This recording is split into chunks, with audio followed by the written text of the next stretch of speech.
প্রিয় শিক্ষার্থীবৃন্দ, আসসালামু আলাইকুম। আপনারা যারা 2025 সালে ডিগ্রি ভর্তি আবেদন করেছেন এবং ভর্তির আবেদনের যে সকল কার্যক্রমগুলো আছে সবগুলো সম্পন্ন করেছেন, এখন ভাবতেছেন যে আপনাদের আর করণীয় কিছু নেই, এখন শুধু রেজাল্টের অপেক্ষা করবেন, তারপর আপনাদের পছন্দ মতো কলেজে ভর্তি হয়ে যাবেন।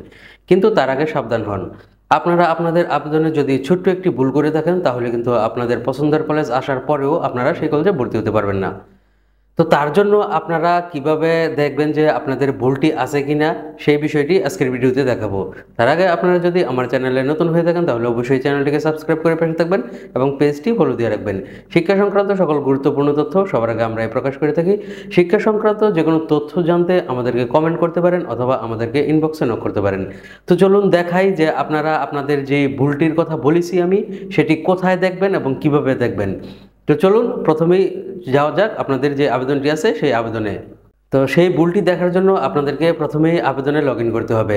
তো আবেদনে কিভাবে লগ ইন করবেন চলুন দেখাই, এবং ভুলটি কোথায় আছে সেটিও দেখাই। তো চলুন আবেদনে লগ ইন করা যাক।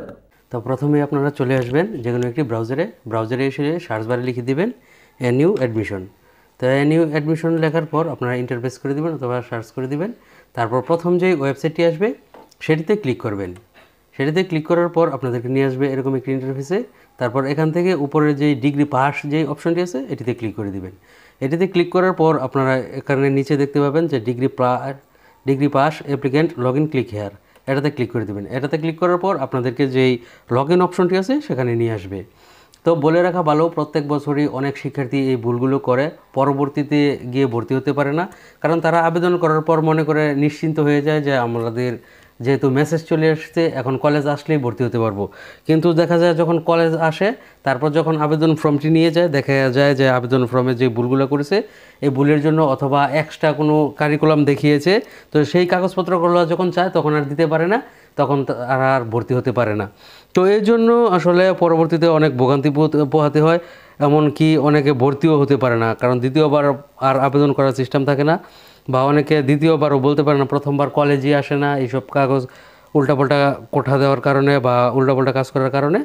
তো তার জন্য এই বিষয়গুলো অবশ্যই খুবই ভালোভাবে জেনে নেওয়া দরকার। তো আপনারা কি করবেন, এখানে এসে আপনাদের যে অ্যাপ্লিকেশন আইডিটি আছে আর পিন নাম্বারটি আছে সেটি দিয়ে লগ ইন করে নেবেন। তো আমি একটি অ্যাপ্লিকেশন আইডি দিয়ে দেখাচ্ছি, তারপরে যে লগ ইন করে নিলাম। তো লগ ইন করার পর আপনাদের যে আবেদনটি আছে সেটি এখন দেখতে হবে। তো লগ ইন করার পর এই ইন্টারফেসটি আসবে, তারপর বাম সাইডে ভিউ অ্যাপ্লিকেশন নামে একটি অপশন আছে, এটাতে ক্লিক করে দিবেন। তো এটাতে ক্লিক করে দেওয়ার পর আপনারা দেখতে পারবেন যে আপনাদের আবেদন রিসিভ হয়েছে কিনা, তারপর হচ্ছে আপনারা কোন কলেজে আবেদন করেছেন, তারপর হচ্ছে আপনাদের কোর্স কি সেগুলো দেখতে পারবেন। তারপর হচ্ছে যেই বিষয়টা নিয়ে আজকের এই এত কথা বলতেছি সেটি হচ্ছে এই যে এখানে কোঠা লেখা আছে, এই কোঠার পাশে যদি আপনাদের কোনো কিছু লেখা থাকে তাহলে কিন্তু আপনাদের সেই অনুযায়ী কাগজপত্র কলেজে জমা দিতে হবে। আপনাদের যদি সেই অনুযায়ী কাগজপত্র না থাকে তাহলে এই কোঠার পিছনে যদি কোনো লেখা থাকে এবং সেই কাগজ জমা না দিতে পারেন কলেজে, তাহলে কিন্তু কোনোভাবেই আপনাকে সেই কলেজে ভর্তি নেবে না। বিগত সময়গুলোতে আমরা দেখেছি অনেক শিক্ষার্থী এই ভুলগুলো করে, আবেদন করে, এখানে লেখা থাকে বিভিন্ন কিছু কিন্তু তারা জানে না, বুঝে না, যার কারণে পরবর্তীতে যখন ভর্তি হতে যায়, যখন কলেজ থেকে বলা হয় যে এই কাগজগুলো দেওয়ার জন্য, তখন সে বলে আমার তো কোনো কোঠা নেই, তাহলে আমি কীভাবে কাগজ দিব।